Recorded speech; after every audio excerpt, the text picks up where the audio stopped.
answer questions on what you hear. There'll be time for you to read the instructions and questions, and you'll have a chance to check your work. All the recordings will be played once only. The test is in 4 sections. At the end of the test, you'll be given 10 minutes to transfer your answers to an answer sheet. Now turn to Section 1. Section 1. You'll hear a man calling a catering company. First, you have some time to look at questions 1 to 5.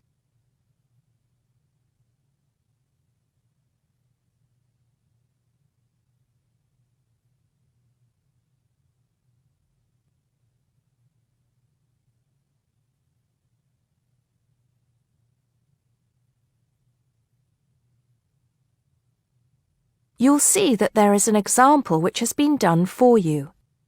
On this occasion only, the conversation relating to this will be played first. Hello, 5-star Caterers. Can I help you? Oh, yes. I spoke to you an hour ago about the arrangements for our end-of-term party. The man is calling about a party, so party has been written on the form. Now we shall begin. You should answer the questions as you listen because you will not hear the recording a second time.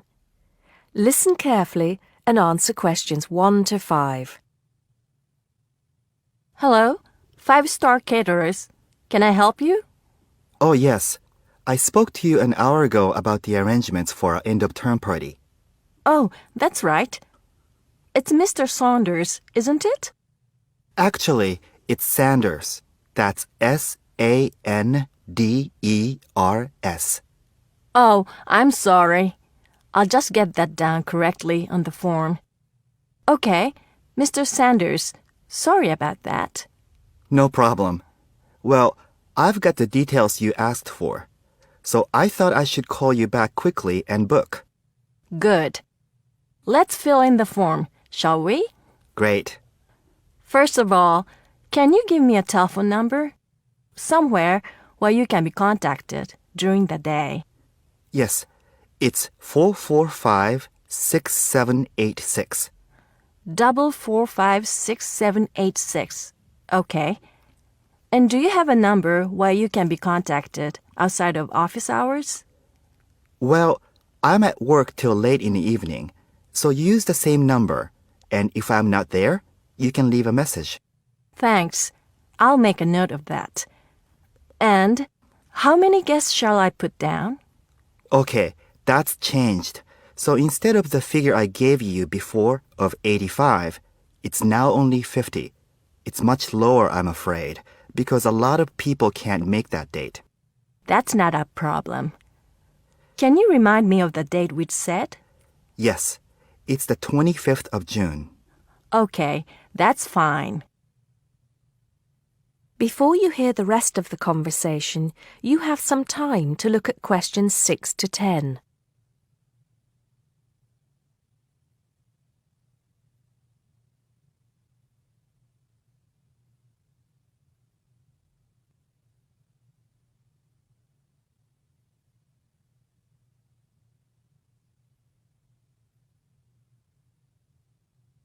Now listen and answer questions 6 to 10. Now, did you have the chance to look at the tables on the website? Yes, I did. And I think the rectangular tables would be good.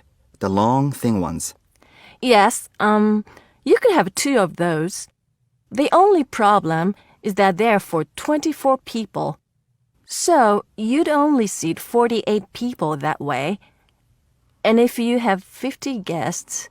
Oh, I see what you mean. 2 people would have nowhere to sit.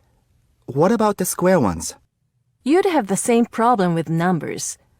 Usually, for 50 people, we find the round tables work well. Not the smaller ones. They only seat 6 people. The ones that seat 10, the large ones. So do you think we should have 5 of those? I think that would work well. Okay, that's what we'll do then. Fine. And have you decided on the menu you would like? Yes, I think so. But I wanted to ask you, we talked about having the 3-course meal with waiter service, but in the end, we thought it would be a bit too formal. So that leaves the buffet or the 7-course banquet. How much is a banquet again? £100 a head. That's too much and too formal. The buffet is fine. Okay, so I think I've got everything. We'd need a deposit of 50% of the total. Right. What's the total? Just a minute. Yes, it's £30 a head times 50. So that's £1,500. 50% of that would be $750 now, with the balance due another $750 on the day. Great. I'll call in tomorrow if that's okay. I can pay you the deposit then. We'll look forward to seeing you tomorrow then. Okay. Thanks a lot. Goodbye. Goodbye. That is the end of section 1. You now have half a minute to check your answers. Now turn to section 2. Section 2. You'll hear a guide talking to a group of tourists about Buckingham Palace. First, you have some time to look at questions 11 to 17.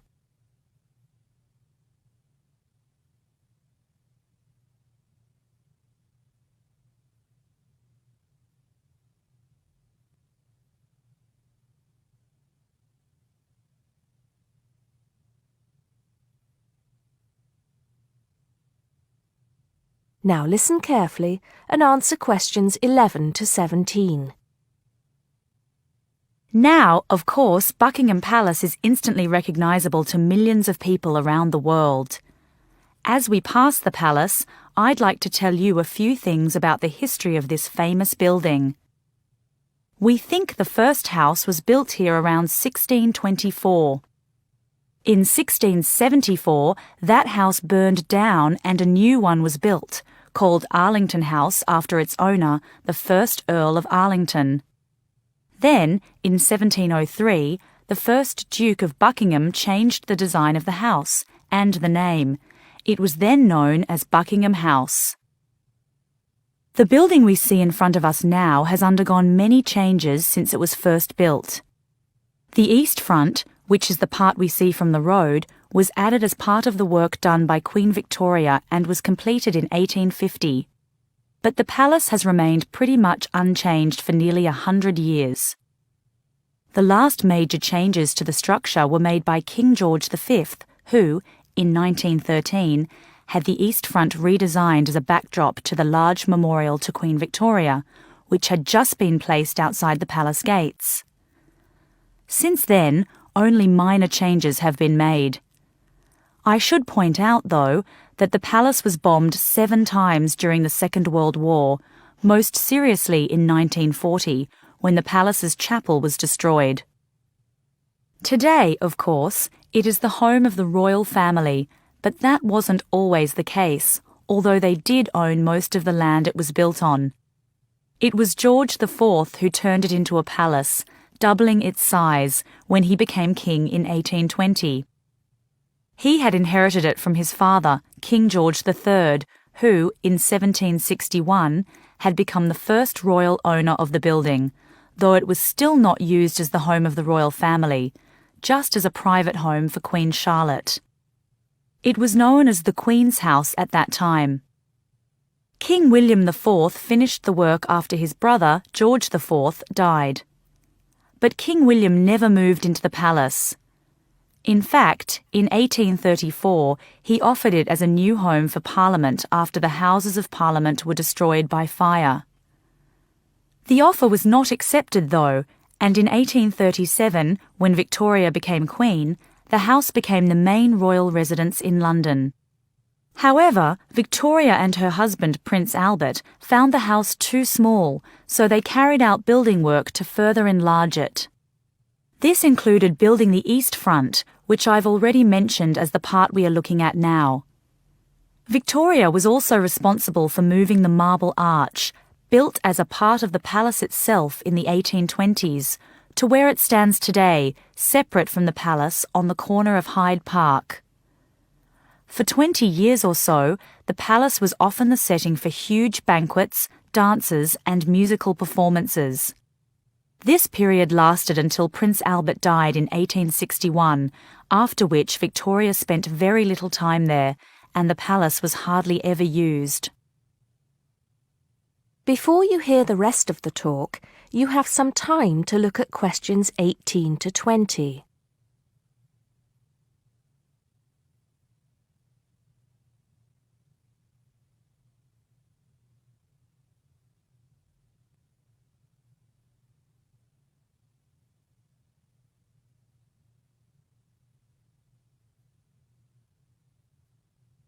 Now listen and answer questions 18 to 20. When Victoria died in 1901, Edward VII became king. He was responsible for most of the decoration inside that exists today, and the dark days of the later part of Victoria's reign were fairly quickly forgotten as the palace came back to life. The palace has been in continual use by the British royal family ever since. A lot of people ask me if they can visit the palace. One way is if you're lucky enough to be invited to one of the 3 garden parties usually held every year. As many as 8,000 people attend these, although most of them do not get to meet any members of the royal family, and they don't see much of the inside of the palace. The garden is, however, quite spectacular, and it is the largest private garden in London, with an artificial lake, 30 different species of bird, and over 350 different wild flowers, some of which are extremely rare. Inside the palace, there are 240 bedrooms, 92 offices, and 78 bathrooms. There are also 19 staterooms, which are used for official engagements and ceremonies. Members of the public are only allowed to visit the staterooms, and then only in August or September when the monarch is not there. It's worth it, though, because there's a lot to see in the staterooms, including examples of some of the world's best art with works by Rembrandt, Rubens, and Canaletto. The tour, which lasts up to 2.5 hours, ends in the garden, where you can see more of the outside of the palace not visible from the road. That is the end of section 2. You now have half a minute to check your answers. Now turn to section 3. Section 3. You'll hear 2 university students discussing a social science lecture they attended. First, you have some time to look at questions 21 to 24.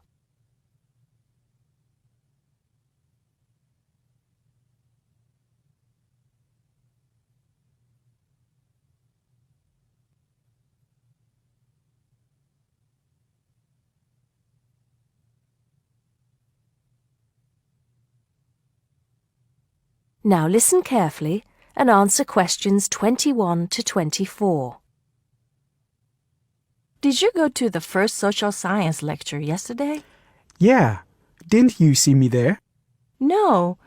I was trying so hard to understand the lecturer. What didn't you understand? A lot of it, really.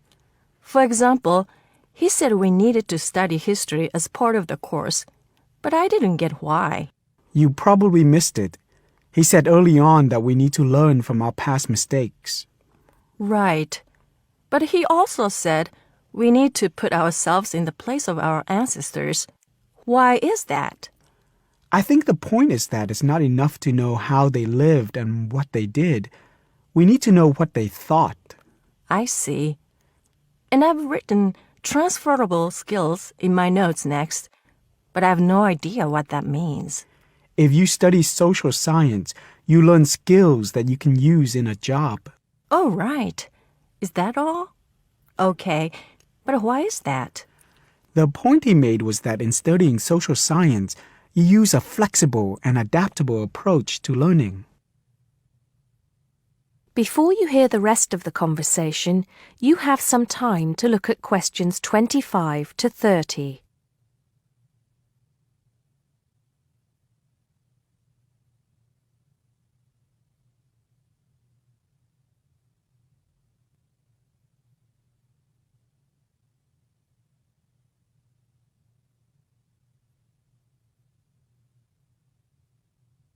Now listen and answer questions 25 to 30. He also kept mentioning all the other subjects we will need to study as part of the course. I didn't write them all down, did you? Some of them. I think I can make sense of my notes. The first one was anthropology, which he said would cover prehistory and archaeology as well. Okay. Then there's economics. I wrote down that this was not meant to mean that we will spend all our time looking at economic theory, but more that we need to see how humans behave. That's good. I don't think I could handle economic theory. He said something about education too, didn't he? Yeah. He said we'll be looking at how cultural information is handed down from one generation to the next through teaching children. He said we'd be focusing on geography too, but I can't really remember which aspects. Can you? I noted it down, I think. Here we are, yes, particularly in relation to urban planning. It's law that I got confused about. I didn't understand why he linked that to economics. I think he meant that laws affect the way wealth is distributed. That makes sense. Now, what are the science wars? Okay, I did get that. The science wars are about how social science collects information. In sociology and social work, and in social science generally, they can only study patterns of behavior and observe. If you compare that to the way scientists work in physics or chemistry, it's very different because they use specific experiments that can be tested and which give concrete answers. Social studies is often accused of being unscientific. That's all. Okay. But it still looks like a good course, doesn't it? You don't have any regrets, do you? None at all. I'm looking forward to it. That is the end of Section 3. You now have half a minute to check your answers. Now turn to Section 4. Section 4. You'll hear a lecturer talking to students about America in the 1960s. First, you have some time to look at questions 31 to 37.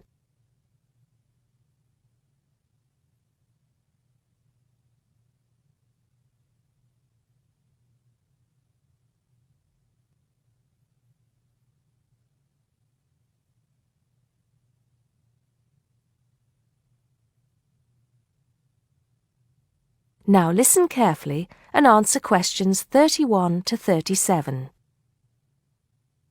We begin our examination of America in the 1960s with the usual caution. There is no sense in trying to understand any decade without looking at what came before. Those of you who still have outstanding coursework on the 1950s would do well to complete it now, if for no other reason than it will help make sense of the next series of lectures.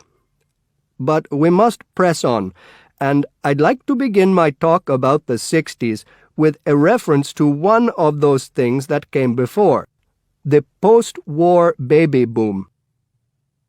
With the end of the Second World War in 1945, there began in the USA an era of perceived prosperity and security. In short, people started to feel that the world was a much better and safer place to bring up children.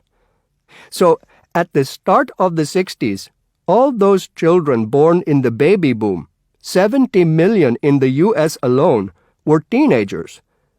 As the 60s progressed, and as this large number of people approached adulthood, there was a noticeable shift in the balance of power, and young people began to have a voice in ways that were not considered possible in the more conservative atmosphere of the preceding decade. Things were moving forward at a rapid pace. The literature of the time brought out all the taboos. Everything was covered, such as race, in, for example, the book To Kill a Mockingbird. The role of women changed, and equality for women, well, let's just say that once certain books were published, women were no longer going to be satisfied with their roles as devoted wives and mothers.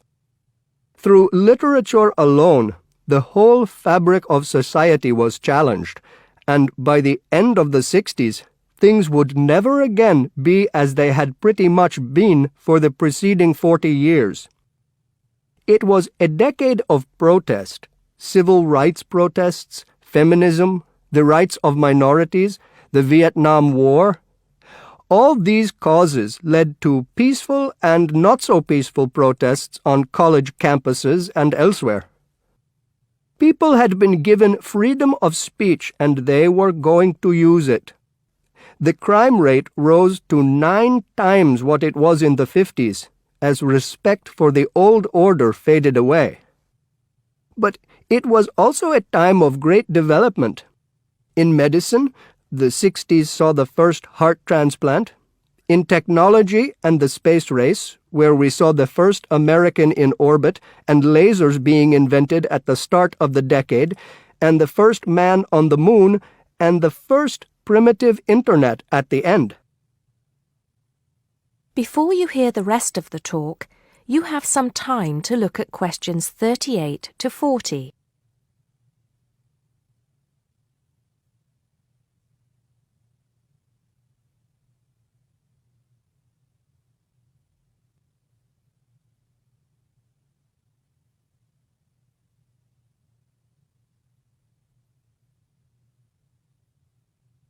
Now listen and answer questions 38 to 40.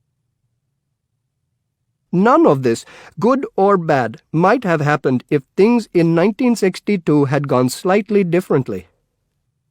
On October 16th, President John F. Kennedy met with his closest advisors at the White House.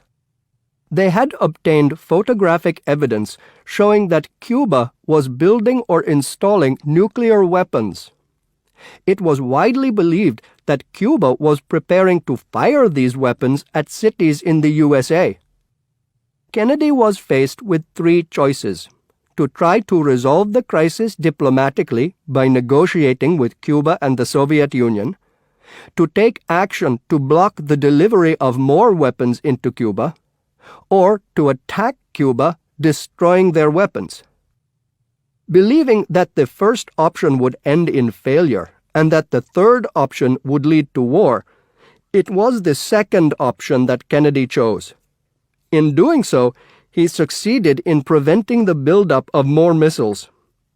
The Soviet Union then withdrew the weapons from Cuba. Most historians agree that if Kennedy had acted differently, the episode would have led to a full-scale nuclear war between the United States and the Soviet Union.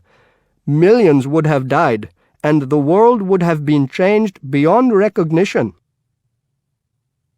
That is the end of section 4. You now have half a minute to check your answers.